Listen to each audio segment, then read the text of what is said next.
Burton, who's hopefully close to finishing up at Berkeley.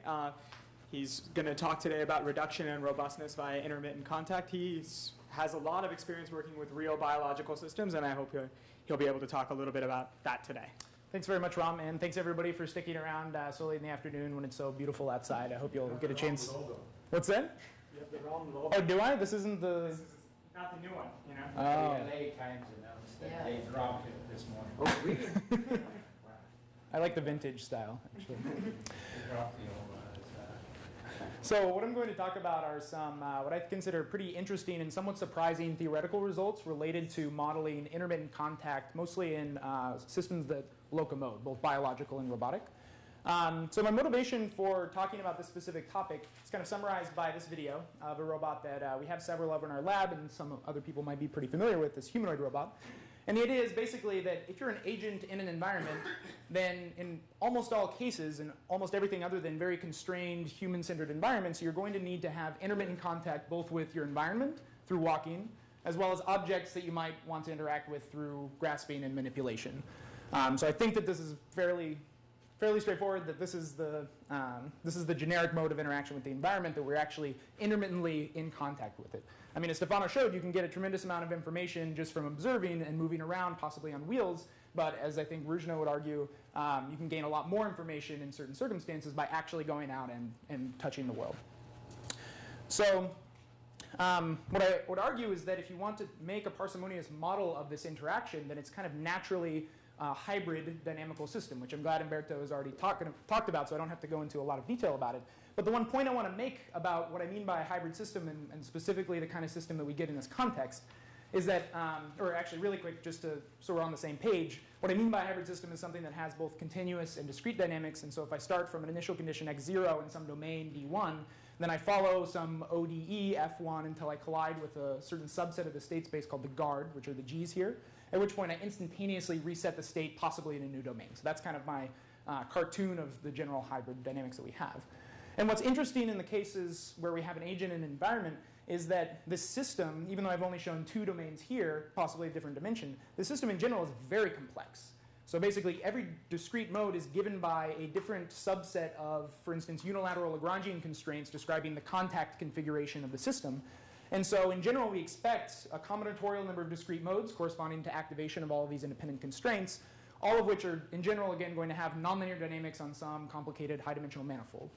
And so, at least from a first principles modeling viewpoint, it looks like we're in a pretty sorry situation in terms of the system that we're interested in looking at is very complex. And so what I'm going to do is make a couple of simplifying assumptions motivated largely by both biological as well as robotics research. So the first point I'm going to argue is that we can initially focus on rhythmic behaviors.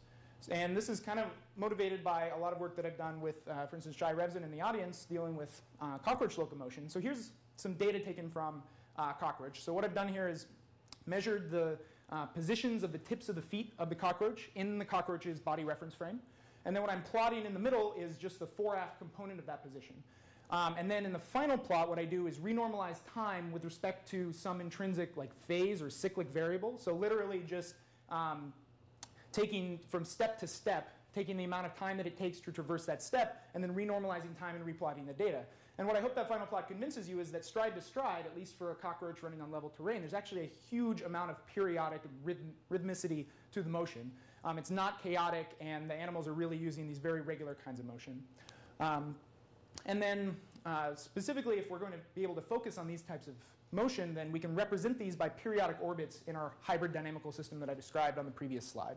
And though I don't consider this by any means an exhaustive method of representing motion in the world or manipulation in the world, there's actually a lot of evidence from the biology that animals utilize this kind of technique for everything from not just locomoting, but also manipulation and feeding and other kinds of tasks. So it's a fairly generic way of interacting with the world.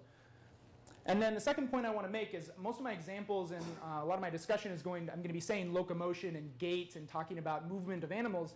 But in general, you can think of locomotion as just self-manipulation. There's a sort of direct, it's not even a duality, it's really just a minus sign in the equations of motion and the translation of reference frames. And so I argue with Howe loss of generality, at least for rhythmic manipulation tasks, I can just consider it as a locomotion task, basically, from a different reference frame. So as an overview of the rest of what I want to talk about today I'm going to begin by describing some what I, again, consider fairly surprising results regarding the kind of a reduction that we can have in the dynamical complexity just from having periodic or rhythmic behaviors in a hybrid system. And then similarly, somewhat surprising results regarding establishing robust stability of these behaviors by putting together a lot of hybrid transitions simultaneously. And then I'll conclude, assuming that there's time, with some discussion of applications that I'm pursuing in studying neuromechanical control architecture in animals and designing and optimizing gates for legged robots.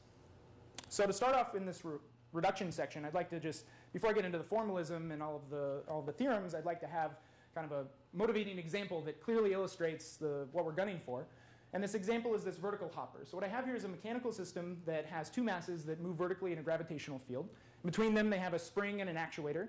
And then they live above a rigid ground. And when the bottom mass impacts the ground, I'm going to stipulate that it impacts perfectly plastically, so it doesn't bounce off. It's not this coefficient of restitution situation Umberto talked about in the previous talk, but rather it just impacts like a lump of clay. So you can imagine this is like a really simple model of like me jumping in place or something like that. And now if you imagine, I hope you believe that if I were to drive this actuator with a periodic input, that the system just intuitively should have some kind of periodic hopping motion that should be stable in certain parameter regimes and everything else, where it actually intermittently the foot comes off the ground and collides back with the ground. But then there's something very strange. If you do kind of a thought experiment where you suppose that you're in the regime where there is this stable periodic orbit, and now you imagine taking a whole volume or a ball of initial conditions right near that orbit and then flowing them around one cycle, there's kind of a weird observation you can make. So in the air, the system is clearly a 2 degree of freedom, so 4-dimensional mechanical system. Whereas in the ground, when the lower foot is resting on the ground for some finite or some non-zero amount of time, it's most parsimonious just to think of it as a 1 degree of freedom mechanical system. There's two masses, but one of them isn't moving at all, so I can just remove it from my state space entirely. But then what's strange is if I take that volume of initial conditions in the air domain, it's a 4-dimensional set.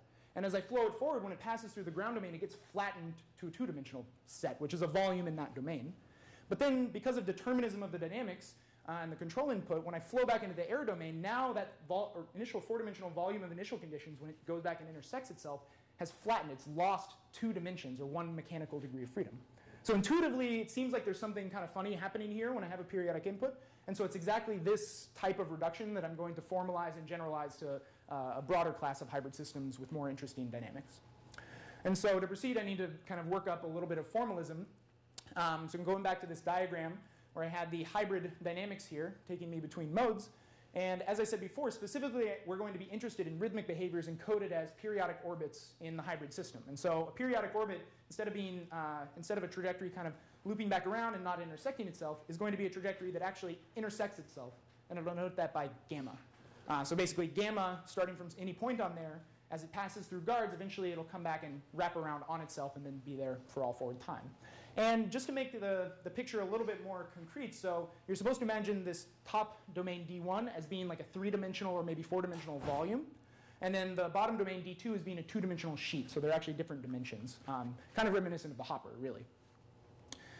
So now that I have the periodic orbit, I need to impose a few assumptions in order to get nice properties on it, in order to be able to prove the kinds of results I want. And so the first property is related to this orbital stability Umberto just talked about. So I'm going to assume that the periodic orbit I'm interested in passes transversely through these switching surfaces or guards. And so specifically the case I'm trying to avoid is that the periodic orbit is actually exactly tangent to the switching surface at the instant that it jumps to the next domain.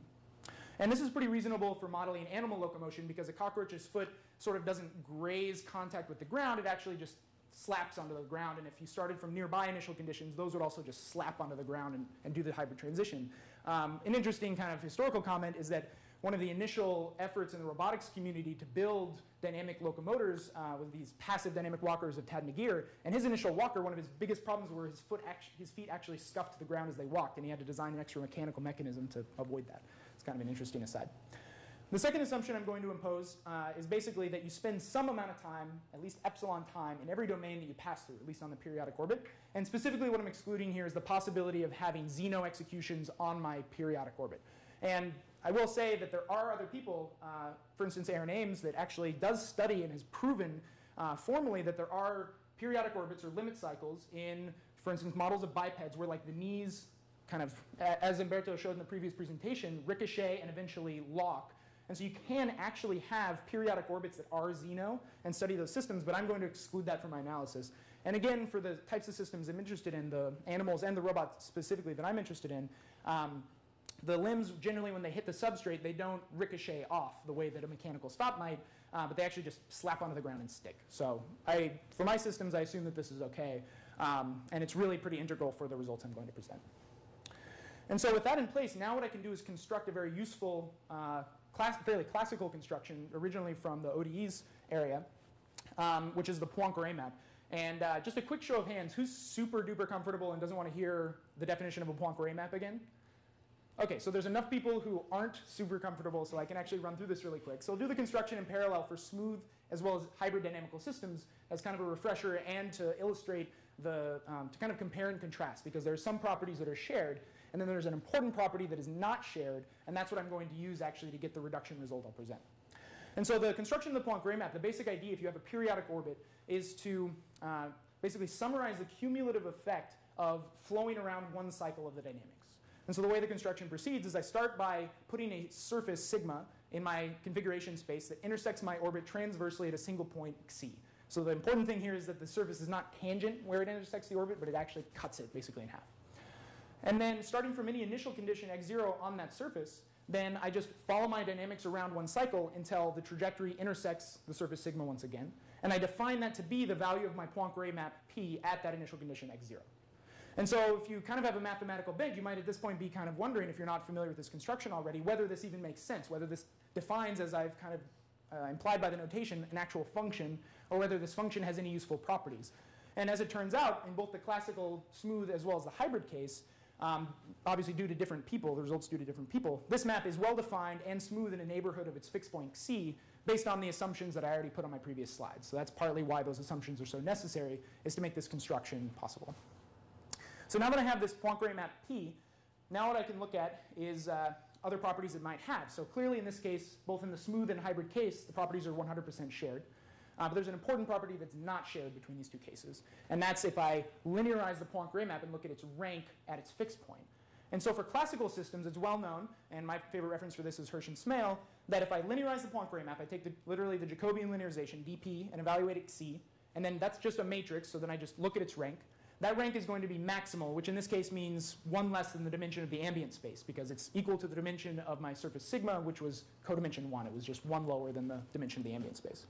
But for hybrid systems, it's clear that it's not possible, basically because of Sylvester's inequality, if you remember from linear algebra, it's not possible for the rank of this linearization to be any larger than the one less than the dimension of the smallest domain. And so this is kind of the case that we're in with the hopper, where depending on which domain I construct my Poincare map in, the ambient space changes dimension. And this kind of directly shows that I cannot have a full rank Poincare map if I construct it in the high dimensional domain. And so so this is basically the single property that's really not shared between the classical and the hybrid case in general. And it's exactly this that we exploit to get model reduction. And so the way this proceeds, I would just want to give kind of, I like to think of theorems in terms of the counterexamples that falsify the theorem as opposed to the hypotheses that prove the theorem. So my favorite counterexample for this result is the following. So I have a very simple hybrid system here that has one domain and very trivial dynamics. So the domain has two components. One is y that lives in Rn and is arbitrary. And then another is x that lives in just the closed unit interval 0 to 1 in the real line. And then the dynamics for x just translate me at constant speed along its coordinate. And the dynamics for y are just 0. You just don't move in the y coordinate. But then all the interesting action happens in the discrete dynamics. So when x reaches the edge of its domain, I instantaneously shift the x coordinate back to its origin. And then I apply a linear map A to the y coordinate.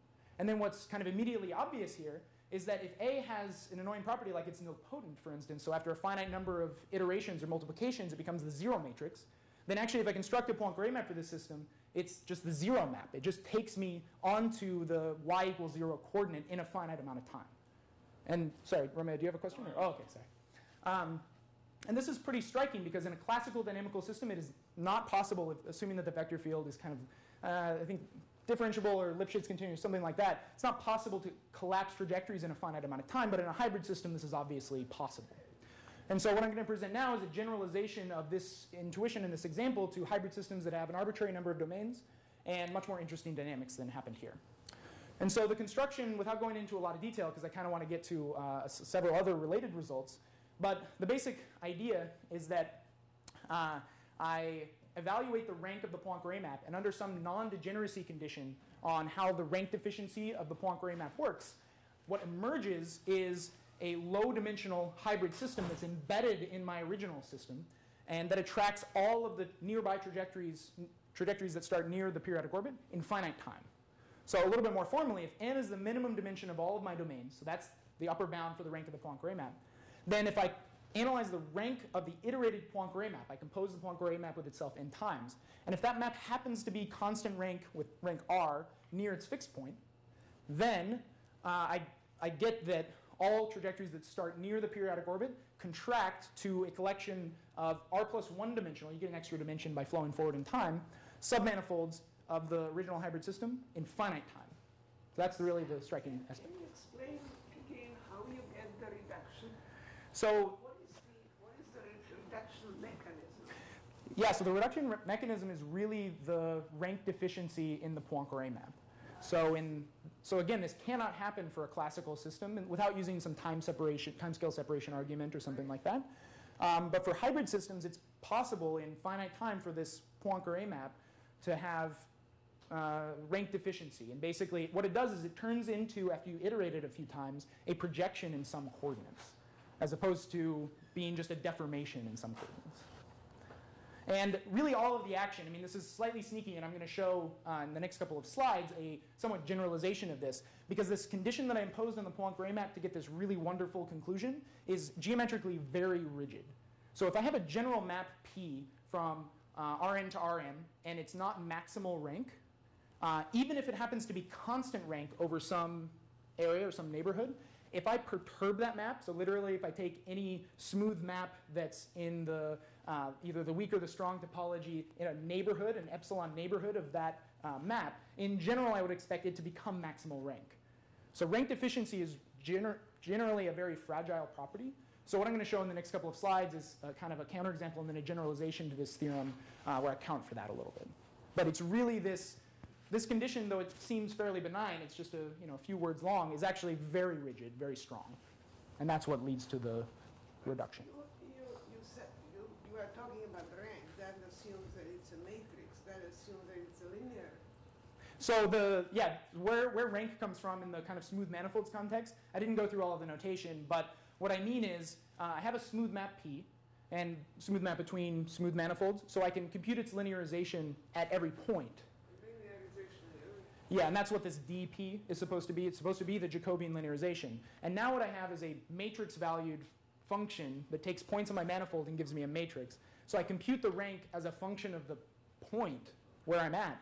And I mean, now I think that you're seeing this condition is very strong. I have to take a whole neighborhood, a whole continuum of points, a whole volume in my Poincare map, and I have to evaluate or bound that rank, and I have to prove that it's constant over that whole neighborhood, which is very strong. I'll be able to do that. So actually my example is for this hopper. We can do this for things like the hopper, and I have kind of more elaborate examples that will be in a forthcoming paper. But in general, that's a very hard property to satisfy. So does that somewhat address? It's a very pointed question because that's exactly the sticking point in this whole argument is exactly that assumption. So in the case of the hopper, we go back to our original intuition that it seemed through our thought experiment that it's not possible for this model to retain its full dimensionality after it goes through a cycle, and indeed that's the case. So the way that we can specifically check this in this model is I am clever and I choose to look at the Poincare map in the ground domain, and then it turns out to be full rank in that domain. And then because the Poincare map itself is full rank, I automatically get that all of the iterates are full rank. And then the theorem sort of directly but trivially applies to, but what it says is kind of interesting, that after one hop, the dynamics reduce to essentially a 1 degree of freedom mechanical system that passes through both domains. I think that this is somewhat counterintuitive. I struggled with the intuition behind this for a long time.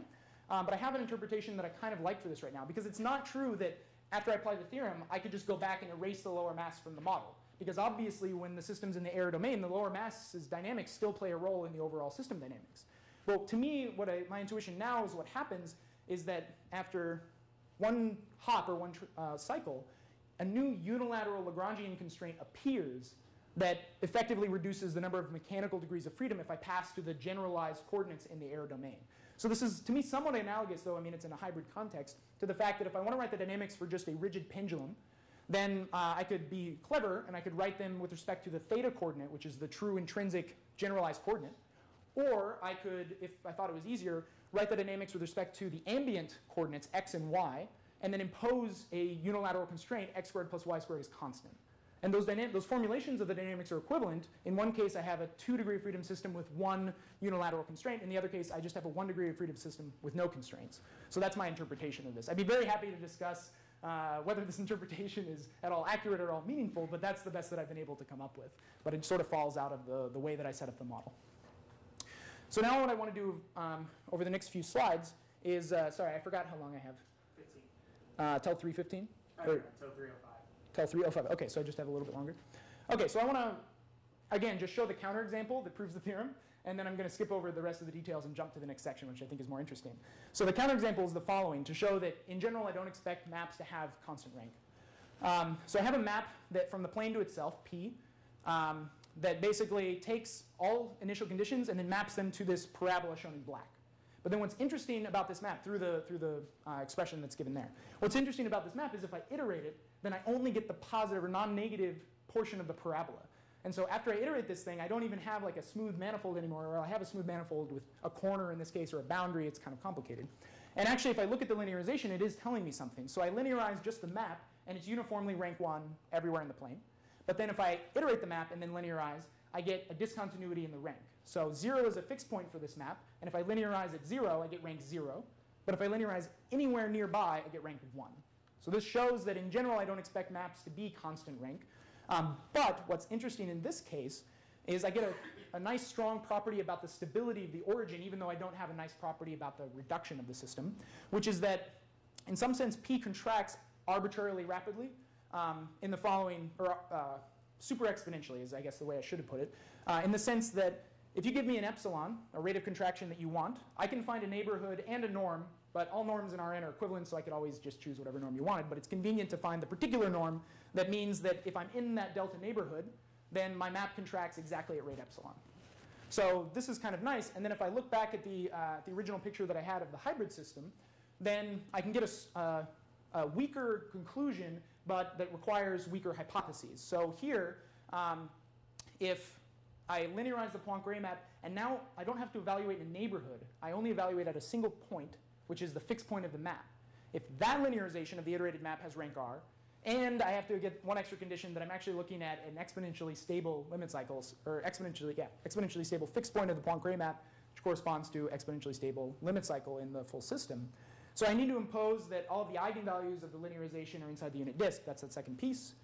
Then, if you give me a desired rate of contraction, I can find a tubular neighborhood of the periodic orbit so that all trajectories for in that neighborhood contract at rate epsilon to, again, just a collection of R+1 dimensional manifolds in the hybrid system.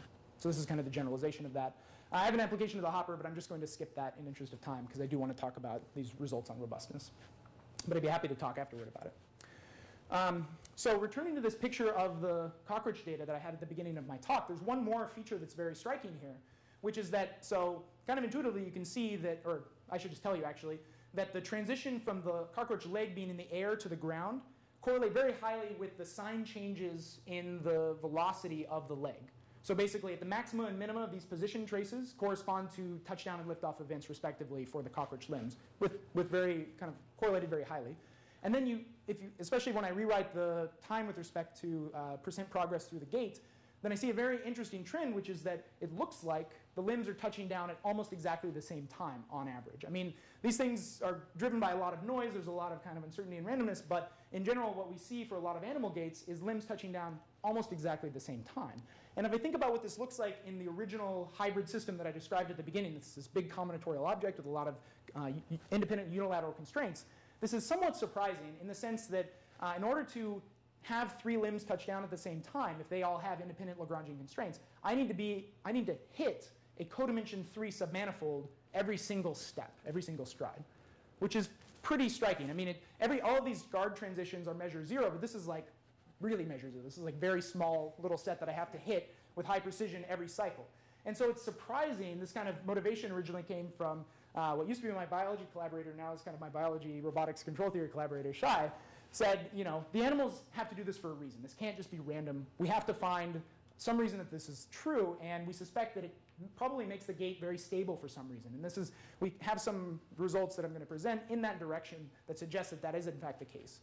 And kind of on a related note, because this is pretty common for animal gates, it turns out to be common if you kind of think of it from just an ecological viewpoint, pretty common for all of the robots that we have, because a lot of robots' designs are very strongly inspired by animal designs and animal properties. So a lot of robots that specifically we work with but that are being built in the community have this property as well in general. Okay, so then I want to study this phenomenon of having simultaneous touchdown in a hybrid system and studying a trajectory that passes through all of these, or simultaneous transitions. So my prototype for that is going to be an n-dimensional domain D that has a collection of submanifolds that are the transition surfaces, and it's going to have, in general, n of these transition surfaces. This is my model for this phenomenon. And so my first assumption is that, again, I have n of these transition surfaces in an n-dimensional space. My cartoon is two-dimensional, but you can imagine it generalizes. And then I'm going to assume that they intersect transversely at a single point sigma, basically. And then the second assumption I'm going to impose is that once I have that set up with these transition surfaces, I'm going to assume that my dynamics, my continuous dynamics, are piecewise smooth, and the only points where it's discontinuous or non-smooth are contained in these transition surfaces, basically. So then under these assumptions, I can actually construct a change of coordinates. So I started with a nonlinear manifold with a nonlinear flow that was discontinuous in some places, and I can actually rectify it to just being Rn with the sigma point mapping to the origin, and then with all the different regions that were kind of cordoned off by these transition surfaces corresponding to just the standard orthents in Rn. And by orthent, I mean a section of the space where the coordinates, where all of the points in that section are coordinate-wise sign definite, basically. So I can just, like, if I want to specify a particular orthent, I can just give you a sequence of plus or minus ones that tell you what the signs of all of the coordinates, all the states in that system are. And then after I do this construction, now I can start imposing additional assumptions on the dynamics. And specifically what we decided to look at, because it turned out to be very informative, was we looked at the limiting value of these piecewise smooth vector field patches in every orthent at the origin. So I take the limit as y goes to 0 in all of these different orthents. An orthent is just a choice, again, of plus and minus ones in every coordinate. And that we basically sample the vector field at these 2n points. And that turns out to be very informative for reasons that you'll see. And so the first assumption I'm going to impose on the dynamics is that I don't have any sliding modes. And so one way to encode that is that there exists some orthent so that when I sample all these vectors, they all point into the same orthent. Without loss of generality, I'm going to call that one plus 1. I can just reorder the axes to make that true. And then we get out of this pretty simple just point property of the vector fields a very nice property, which is that the flow is actually well-defined and continuous for this system. I just want to kind of emphasize that this is really not generally true, especially for a hybrid system with simultaneous transitions or overlapping guards, because it's very easy, for instance, for in the intersection of two guards to map to one domain, and then for all nearby trajectories to map to completely different discrete domains, or even stay in the same domain or something else complicated. Essentially, in general, for simultaneous transitions, we expect trajectories to be very not orbitally stable, to be as orbitally unstable as possible. But with this pretty simple property, we actually automatically get it for this system. Okay. And so then I kind of need to switch into a little bit of notation in order to state the result. The picture has a lot of things labeled, but it's not super complicated. Basically what I did was take the picture on the right-hand side, and then I just pull it out, and then instead of looking at the full nonlinear dynamics, I'm just going to look at the single representative vector that was sampled at the origin in every orthent. So that's the picture I have here, and then I added just a few extra pieces. All I added basically was this map R that takes me after I've gone through all these transitions and kind of integrates the cumulative effect of all the flow for the rest of the hybrid system around one cycle, and then puts me back on the input to this little section. So basically what I'm doing is just focusing in on what happens when I have all of these transition surfaces co-located with one another. And I'm going to assume that this map R is well defined and it's continuous under some fairly reasonable hypotheses. And so I'm just going to summarize all the other dynamics there. And then I have this map C, or psi, sorry, that's implicitly defined by just integrating the flow from the image of R into its domain, basically. And then one other piece of notation, if bold 1 is the vector of all ones, then omega is just the normalization of that. And then pi is going to be the orthogonal projection onto the null space of that vector, just the plane that's perpendicular to that vector. So then with all of that notation set up and in this picture, what I can say is just by looking at what happens when I project each of these, again, 2n vectors fq into the subspace orthogonal to the vector of all ones, if that component, that projection, simply points in the domain or in the orthant opposite the one you're currently in, you just look at the signs of the coordinates that you're currently in and just take a minus sign, point in the opposite direction, then that is actually sufficient to prove that the function psi contracts toward the diagonal in this diagram. And it contracts actually exponentially at a rate c, somewhere between 0 and 1. We don't have a constructive means except in very restrictive cases to find c, but we can prove that there exists such a c. And then once I have that c in my hand, supposing that I did, it's easy to see that if r happened to be Lipschitz with constant at most 1 over c, or if 1 over c was a Lipschitz constant for r, and if r happened to fix the diagonal, then this diagonal is actually an exponentially stable periodic orbit for this hybrid system.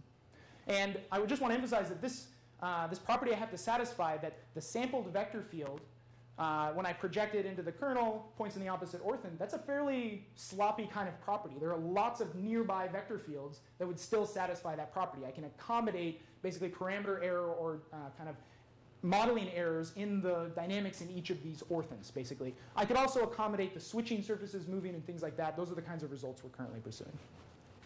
So I think that I only have a few minutes. I think what I'll do is just show the videos that I wanted to show of my applications, and then open for questions, and then we'll move on to, I guess the break is next, right? So the videos I want to show are basically, one of them is applying these kinds of ideas in order to better understand what cockroaches do when they're kicked. And so in this experiment, a cockroach is running along a cart, and now the cart's going to accelerate. This is a plot of the velocity versus time. And then the way that the animal responds is pretty remarkable, given that instantaneously the animal gets a component of its lateral velocity that's actually larger than its forward velocity, which is already close to a ½ meter per second.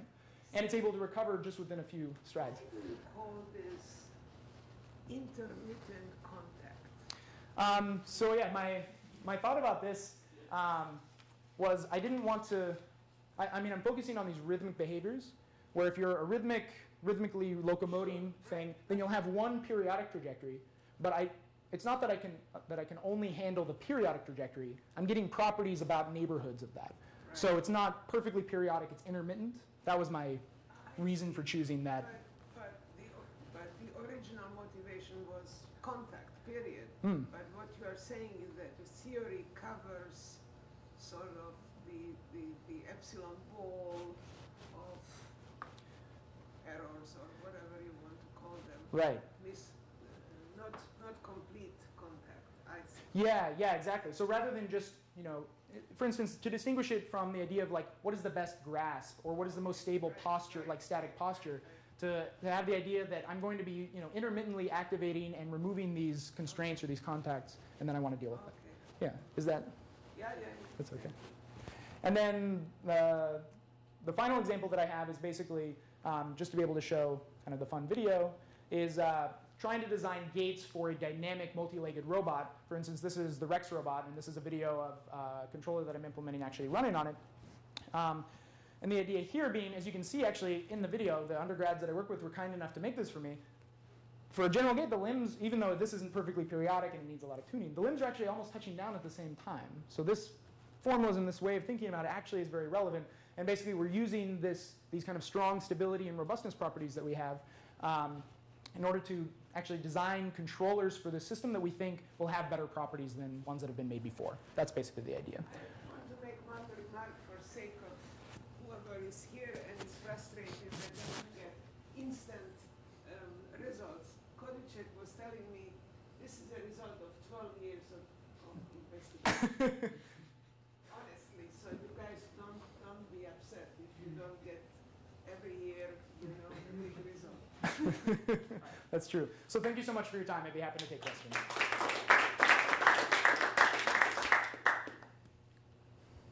So does anyone have any questions? We have a few minutes. We can take a few questions. So I actually have a quick question. Sure. So, I mean, a lot of these results, it's more of an existence result. You talk about there existing a neighborhood upon which you can do this type of analysis, especially the second part where you're talking about robustness. So you have any ideas about actually trying to think about construction and potentially its utility when you're actually looking at some of these robotic locomotions?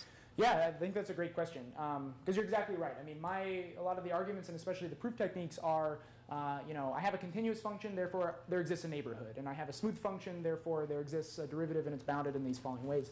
But what I find, I have an example like the hopper is fairly trivial, but I have somewhat more complicated examples. It's sort of ad hoc, but you can, from these results, back out bounds, like you're describing. So, for instance, something like the in the first part with the reduction, where I had a Poincare map that I required to have the linearization have certain properties, a certain number of 0 eigenvalues and then a certain number of non-zero eigenvalues. So, I know that for any Poincare map in a neighborhood, so presumably if I take the hybrid system and I take perturbations of the flow, perturbations of the reset maps, the Poincare map will perturb in a reasonable way, kind of like it'll be in a neighborhood in the smooth function topology. So I already know that there is a neighborhood there. There's an epsilon. So that the rank has similar properties, or I can figure out what the rank could do, basically, and so then I can figure out what would change about the conclusion of my result, or from the theorem. And then in terms of actually getting that, what that neighborhood in the smooth function topology is, for particular examples, I can, I have the Lipschitz constant for the Poincare map, or at least for the dynamics, and then I can use that to get a conservative bound. So, but when you're looking at the Poincare map, are you constructing it numerically or are you constructing it analytically? So, I mean, okay. Okay, that's a great question. So, the results that I'm presenting, basically sit on top of the simulation result that Umberto presented before, which is kind of tricky from a formal viewpoint. I think there's a lot of kind of unanswered questions because I know, just because of geometry and people that have studied this problem before, that the Poincare map does exist, and it is continuous, and it is smooth, like infinitely differentiable. Actually, computing those derivatives is an open problem, I think. Not necessarily the focus of my research, but very interesting. For instance, for the purposes of one of the parts I skipped was on identification of parameters in these systems. So if you have parameterized dynamics, can you take data and then infer what those parameters ought to be? And a scalable way to do that is to take derivatives and do gradient descent, expectation maximization, something along those lines, which is what I'm trying to do. At this point, I have to just numerically take those derivatives, which is kind of a hack, or definitely a hack. But yeah, that's something I'm very interested in. Anyone else have any questions? Oh, Shai. So a quick question about the reduction result. If you had said that the reduction gives a family of R+1 dimensional submanifolds. So could you explain a bit more what that is? Oh, sorry. I think that was just maybe that's the wrong way to phrase it when I say family, because all I'm saying is that there's not one manifold. There's one manifold per domain. That's all. I could have said set.